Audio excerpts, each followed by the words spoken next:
Nací en Santo Domingo, República Dominicana. A los 13 años fui ofrecida como pago de una deuda y me separaron de mi madre. Más tarde fui comprada y llevada a vivir a Puerto Rico, donde por los celos fui enviada a La Habana y comprada de nuevo por el hombre con quien tendría 3 hijos. Mi vientre está inflado, cansado de esos niños que dejé ir. En Cartagena tuve otros hijos. Mi voz está dispersa en esta ciudad, en el Caribe. A los 33 años fui acusada por la primera vez por poner en práctica mis saberes. Los celos intervinieron de nuevo en mi destino. Dicen que embrujé a mi patrón. Entonces me deportaron a la ciudad de Cartagena y fui juzgada por la Inquisición. Un tribunal compuesto exclusivamente de hombres me condenó a 200 latigazos. Este episodio es uno más en la historia de la intimidación del orden católico español impuesto a la ciudad de Cartagena. Maldito verdugo. Te sientes seguro detrás de esa máscara, cobarde. Seguirás comiendo tu miseria. Dame tu mejor golpe porque no será suficiente para mi venganza. Tu mujer parirá los hijos de otro. Tu paga será la ignorancia. En tus momentos de soledad oirás cantar a los sapos y sentirás el abandono como un desasosiego insoportable que no entenderás nunca. Sabía qué hacer para atraer al amante deseado. Usaba rituales, fetiches, oraciones y conjuros. Conocía muy bien el poder de la palabra y cómo utilizarlo. Ese conocimiento venía de África. Lo aprendí en Santo Domingo con las mujeres que me criaron, con las mujeres que me cuidaron. Mi palabra es fuego. Ellos lo saben. ¿Quiénes? Ellos, los que están aquí. ¿Tú no los ves? Mi palabra se vuelve materia.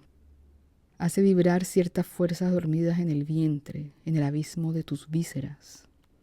Es un conocimiento viejo, poderoso, que me lo enseñó mi madre y a ella mi abuela. Yo lo enseñé a tantas mujeres en La Habana y en Cartagena, y ahora es tuya solo mi voz, porque siglos de dominación han callado tantas cosas y te han amedrentado a ti y a tu madre como a tantas otras mujeres ignorantes de esta fuerza. El arte del bien querer estaba a la base de mi condena, pero también de mi rebeldía y de mi identidad. Fui perseguida varias veces, acusada de comercializar estratagemas de amor.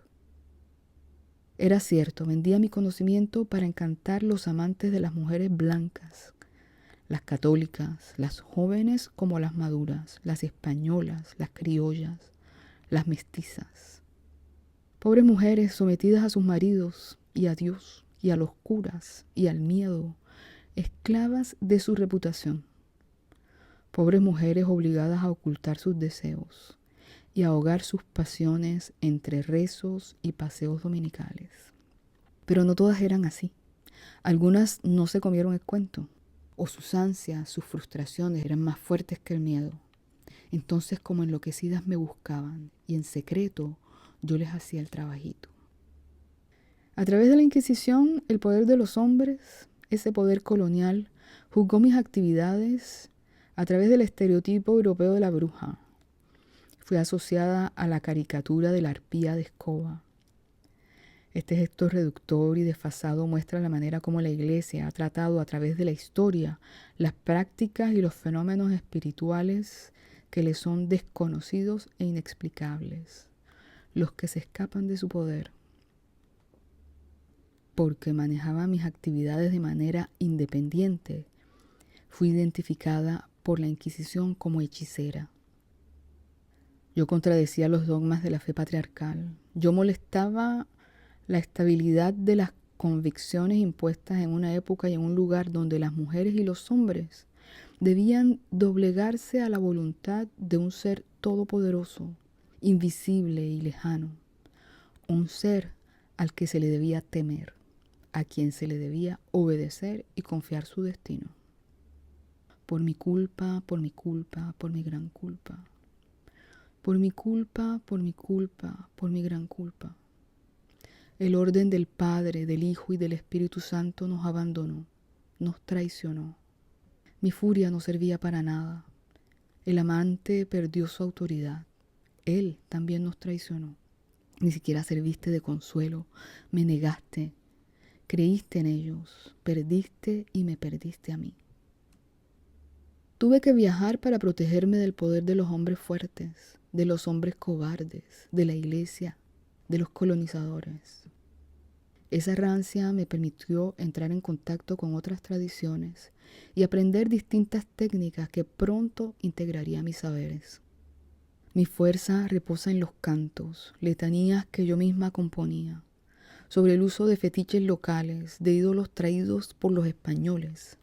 Yo creaba un mundo que fascinaba a mi clientela a partir de fantasías culturales lejanas y esquivas que hacían referencia a África. Las combinaba con reliquias europeas y amerindias. Mi universo sincrético y misterioso atraía la curiosidad de mis clientes. Cautivaba sus imaginarios, sus deseos, sus miedos. La práctica de este arte era un laboratorio con el que redefinía el significado de los fetiches.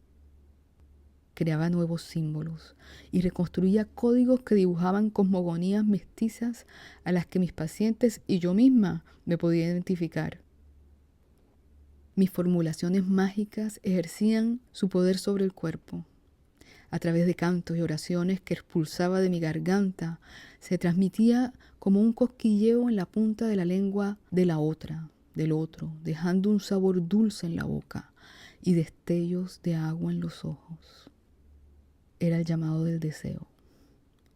Ese ritual estaba acompañado con perfumes y con cremas que desataban la experiencia erótica. En aquella época, este trabajo en el cuerpo funcionaba como un mecanismo de equilibrio frente a una estructura social puritana que negaba el deseo y el placer corporal.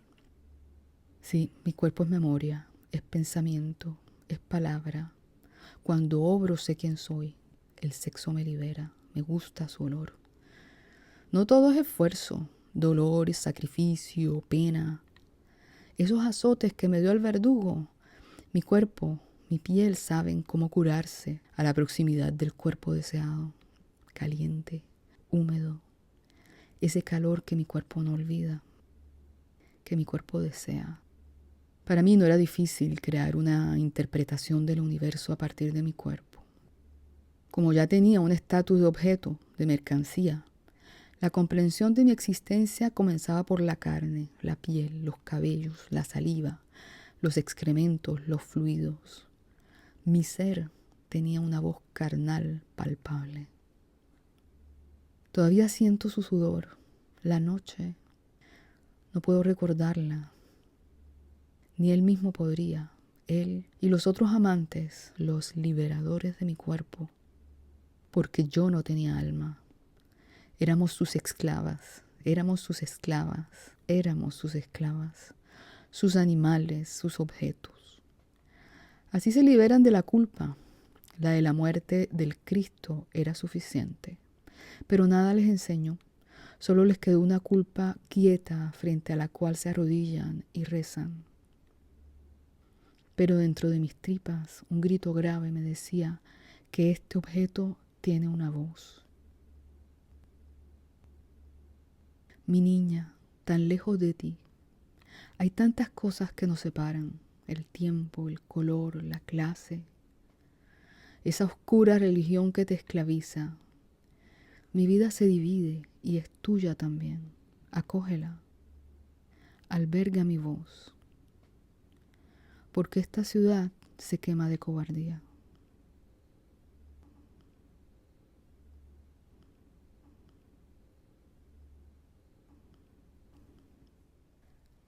Nací en los años 1600.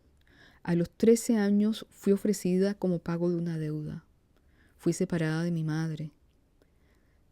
Me compraron, me vendieron. Viví en Puerto Rico, en La Habana y en Cartagena. Tuve hijos que dejé ir. Mi voz está dispersa en el Caribe. Fui acusada por poner en práctica mis saberes. Dicen que embrujé a mi patrón. Fui juzgada por la Inquisición, por un tribunal compuesto exclusivamente de hombres que me condenaron a 200 latigazos. Esta es una de las historias de intimidación del orden católico español impuesto a la ciudad de Cartagena. Mis verdugos y los demás de mis colegas, ciertos curadores y jurados de pacotilla, se sentirán cada vez más solos y miserables. Sentirán su caducidad y abandono como un desasosiego insoportable que no entenderán jamás. Sabía qué hacer para atraer al amante deseado. Usaba rituales, fetiches, oraciones, conjuros. Conocía muy bien el poder de la palabra y cómo utilizarlo. Ese conocimiento venía de África. Lo aprendí en Santo Domingo con las mujeres que me cuidaron, que me criaron, la abuela de hecho, la abuela de sangre, la madre, la tía, la hermana, la vecina, la amiga.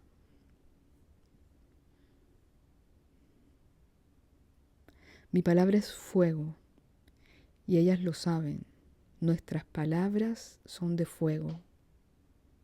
La palabra se vuelve materia, hace vibrar ciertas fuerzas dormidas en el vientre, en el abismo de sus vísceras. Es un conocimiento viejo, poderoso. Me lo enseñaron las mujeres que fui encontrando durante mi errancia. Yo lo enseñé luego a tantas mujeres en Cartagena. Y ahora es tuya mi voz, porque siglos de dominación nos han amedrentado a tantas mujeres ignorantes de esta fuerza. El arte del bien querer estaba a la base de mi condena, pero también de mi rebeldía y de mi identidad.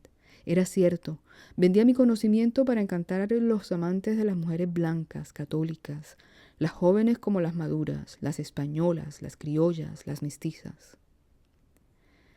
Esas pobres mujeres sometidas a sus maridos, a sus parejas, a Dios, esclavas de su reputación, de su clase, de su edad. Ellas estaban obligadas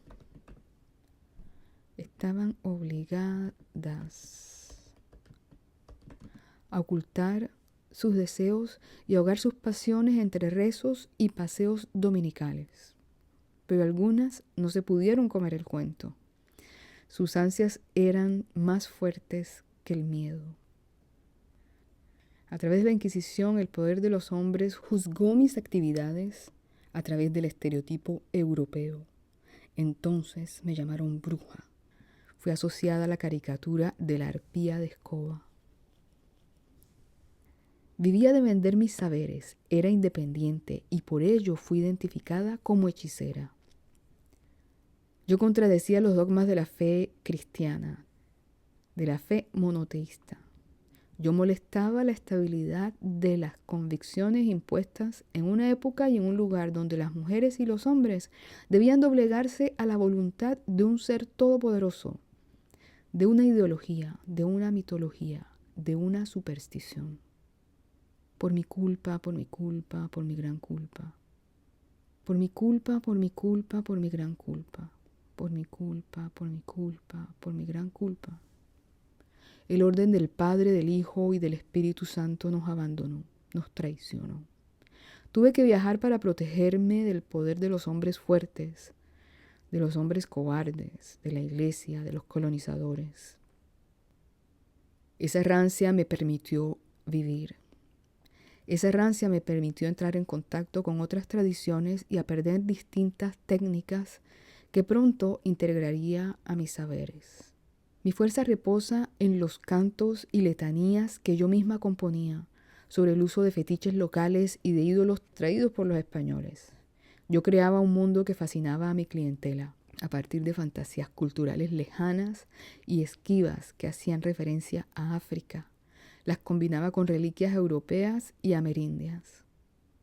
Mi universo sincrético y misterioso atraía la curiosidad de mis clientes. Cautivaba sus imaginarios, sus deseos. La práctica de este arte era un laboratorio con el que redefinía el significado de los fetiches, creaba nuevos símbolos y reconstruía códigos que dibujaban cosmogonías mestizas a las que mis pacientes y yo misma me podía identificar. Mis formulaciones mágicas ejercían su poder sobre el cuerpo, a través de cantos y oraciones que expulsaba por mi garganta, que se transmitían como un cosquilleo en la punta de la lengua de la otra, dejando un sabor dulce en su boca y destellos de agua en los ojos. Era el llamado del deseo. Ese ritual estaba acompañado con perfumes y con cremas que desataban la experiencia erótica. En aquella época, este trabajo en el cuerpo funcionaba como un mecanismo de equilibrio frente a una estructura social puritana que negaba el deseo y el placer corporal. Mi cuerpo es memoria, es pensamiento, es palabra. Cuando obro, sé quién soy. El sexo me libera y me gusta su olor. No todo es esfuerzo, dolor y pena, sacrificio y mortificación. Esos azotes que me dio el verdugo, mi piel sabe cómo curarse a la proximidad del cuerpo deseado, húmedo, caliente. Para mí no era difícil crear una interpretación del universo a partir de mi cuerpo. Como yo ya tenía un estatus de objeto, de mercancía, la comprensión de mi experiencia comenzaba por la carne, la piel, los cabellos, la saliva, los excrementos, los fluidos. Mi ser tenía una voz carnal palpable. Recuerdo el sabor de su sudor. La noche siempre fue clara. Podrá recordarla. Él y los otros amantes, los liberadores de mi cuerpo, porque yo no tenía alma. Éramos sus esclavas, sus animales, sus objetos. Con ese estatus se liberaban de la culpa. Éramos objetos, nos daban estatus de objeto y así se liberaban de la culpa. Porque la muerte del Cristo era suficiente, pero nada les enseñó. Solo les quedó una culpa quieta de oro y de mármol, frente a la cual se arrodillan y rezan. Pero dentro de mis tripas, un grito grave me dice que este objeto tiene voz. Mi niña, tan lejos de ti, hay tantas cosas que nos separan: el tiempo, el color, la clase, esa oscura religión que te esclaviza, que te entristece. Mi vida se divide y es tuya también. Acógela, alberga mi voz, porque esta ciudad se quema de cobardía. Nací en los años 60. Me separaron de mi tierra, de su piel, del viento salado de Cartagena. Me compraron, me vendieron, me negaron, me silenciaron y sin embargo mi voz está dispersa en el Caribe. Fui acusada por poner en práctica mis saberes. Dicen que embrujé a mi patrón. Fui juzgada por la Inquisición, un tribunal compuesto exclusivamente de hombres. Me condenaron al encierro, a la ignorancia, a una vida árida de rezos y de culpas. Esta es una de las historias de intimidación del orden patriarcal impuesto a las hijas de Cartagena. Nuestros verdugos, así como ciertos curadores y jurados de pacotilla, nuestros verdugos, así como ciertos curadores y jurados de pacotilla, sentirán cada vez más su miseria, su caducidad, la pequeñez de sus destinos. Un abandono, un desasosiego insoportable invadirá sus domingos y sábados. Sabía qué hacer para atraer a los amantes deseados. Usaba rituales, fetiches, oraciones, conjuros. Conocía muy bien el poder de la palabra y cómo utilizarlo. Ese saber venía de África. Lo aprendí con las mujeres que me criaron, que me cuidaron. La abuela de hecho, las amigas, las artistas, las brujas. Mi palabra de fuego se vuelve materia y hace vibrar las fuerzas dormidas en el abismo de sus vísceras. Es un conocimiento viejo que despertaron las mujeres que fui encontrando durante mi errancia. Yo lo enseñé a tantas otras mujeres y ahora es tuya mi voz, porque siglos de dominación colonial nos han amedrentado a tantas mujeres ignorantes de este poder. El arte del bien querer. Sí, el arte del bien querer estaba a la base de mi condena, pero también de mi rebeldía y de mi identidad. Era cierto, vendía mi conocimiento para encantar los amantes de las mujeres blancas, las jóvenes como las maduras, las españolas, las criollas, las mestizas. Esas pobres mujeres, sometidas a sus maridos y a Dios, esclavas de su reputación, de su apariencia, ellas estaban obligadas a hacerlo todo y nada, a ocultar sus deseos, a ahogar sus pasiones entre rezos y paseos domingueros. Calladita te ves más bonita, o me gusta cuando callas, decía el poeta.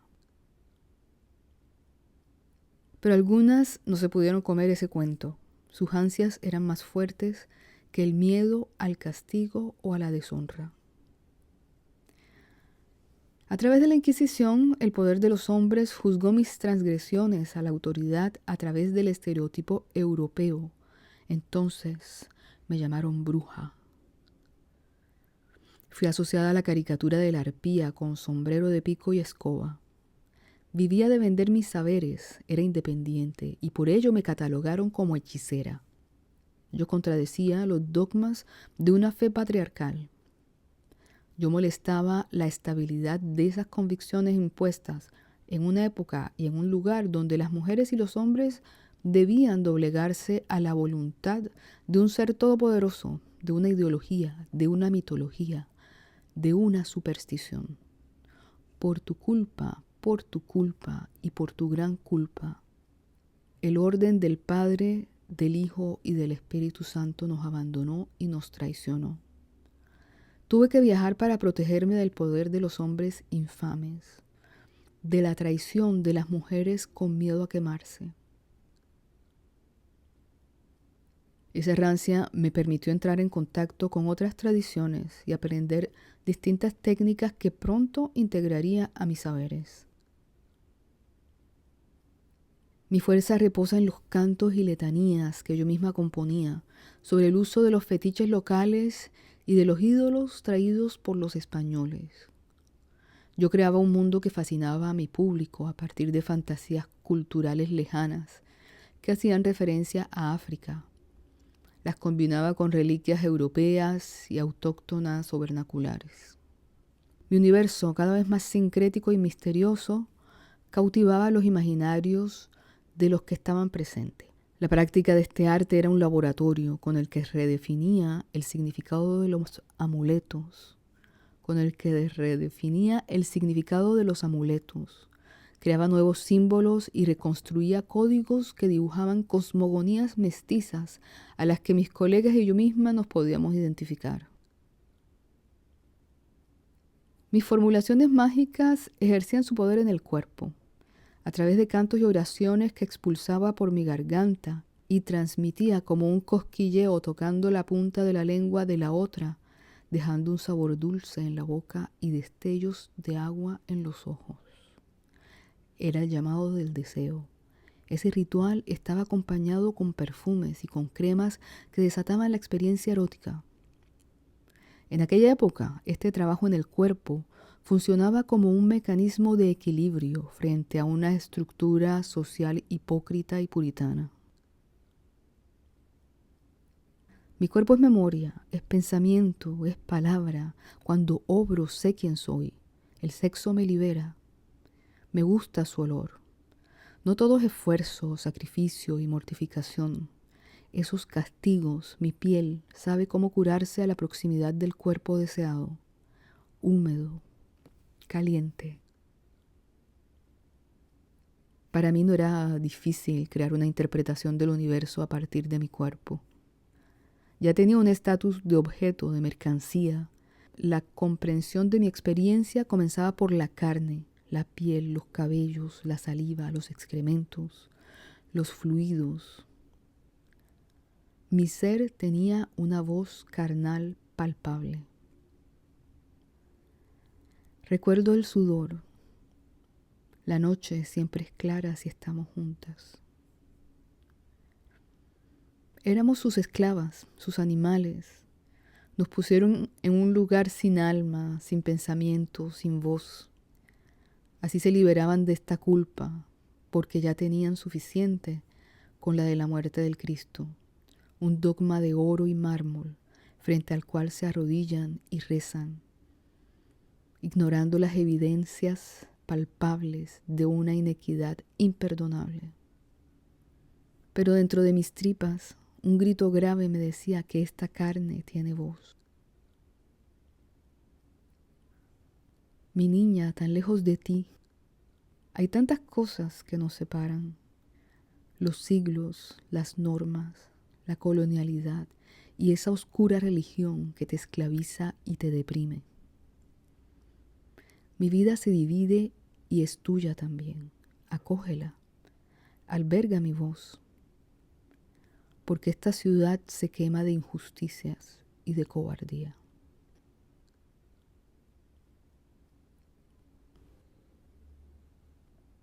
Montreal, 10 de febrero 2022. Querida Cartagena, una carta en puta es una carta de despecho. Discúlpame, pero en este momento aún sangro por la herida. Cada vez que hablo de ti, lo digo como dicen muchos. Cartagena es una ciudad difícil. En todos los sentidos, sigue repitiendo las opresiones heredadas de la colonia. Eres profundamente racista, clasista, homofóbica, discriminatoria, machista, por no decir misógina. ¿Cómo podemos soportarlo las mujeres artistas? Pregúntale a las que se quedaron o a las que regresaron. Yo no pude. El 11 de octubre de 1998 me fui lo más lejos posible de ti. Fuiste vientre, madre, amante y temerosa de los hombres y de Dios. ¿Qué daño nos ha hecho tu cobardía? No te atreves a hacer un verdadero examen de conciencia. No te permites llamar por su nombre a tus excesos, a tus errores, a tus silencios meticulosamente calculados. Hoy mi rabia de infancia se levanta sobre ti, abuela, madre, tía, prima, las guardianas del patriarcado. Crecí entre los abusos machistas, siendo testigo de humillaciones elitistas. La niña lo tuvo que soportar, pero la mujer, la artista, comprendió que no era posible una vida digna en ti. Vi cómo otras mujeres de la familia lo disimularon jugando a la casita. En eso eres buena, en fingir que no ha pasado nada, pero pasó de todo.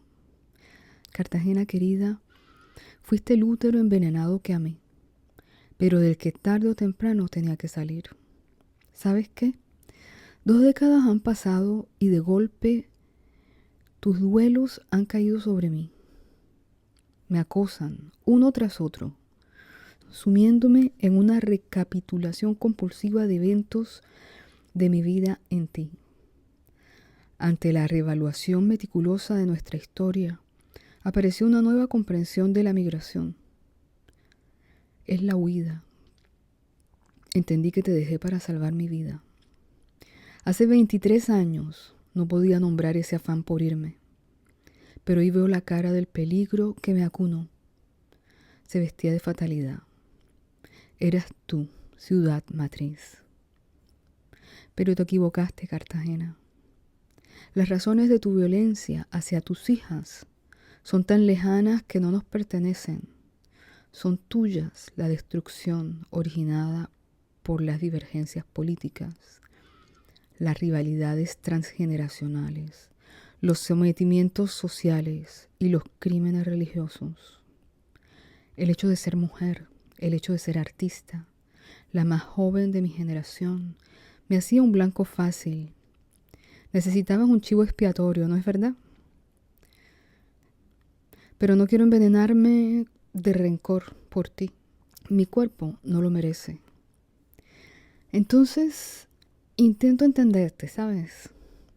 Creo que es posible que después de 60 años de guerra sea normal que las familias estén heridas de muerte. Que es normal que nuestras familias estén heridas de muerte. Hoy se puede sentir que tras la traición quedó flotando en el aire un odio sazonado con el silencio del pacto patriarcal y otras dinámicas criminales. Así, por años se han forjado el desamor, la desconfianza y el desprecio, todos cubiertos con un velo de amabilidad para ellas y de bacanidad para ellos. Era demasiado. Algunas lo sentimos y colgamos la toalla heredada de la abuela. Las que se quedaron quizás estén deambulando desorientadas en sus casas de muñecas o anden como desesperadas corriendo base, intentando tapar el sol con las manos. Debo reconocer que es difícil irse de ti sin sufrir las consecuencias. El destierro ha sido la salvación, pero también el castigo. Quise dejar todo atrás, empezar de cero.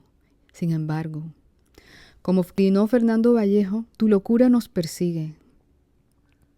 El destino de los colombianos de hoy es irnos. Claro, si antes no nos matan. Pero los que se alcancen a ir no sueñen con que se han ido porque Colombia los seguirá. Los seguirá como me ha seguido a mí, día a día, noche a noche, a donde he ido con su locura. Tú, locura cartagenera, con esa caduca pero enquistada vanagloria de gente bien, no puedes soportar los cuestionamientos y sublevaciones de tus hijas. Mi crítica quizá llegue tarde a ti, a la Cartagena blanqueada. Blanqueada de pretensión de blancura, no de precariedad. O quizás sí, de precariedad de conciencia. Tus edificios de cristal ya no pueden esconder tanta vergüenza.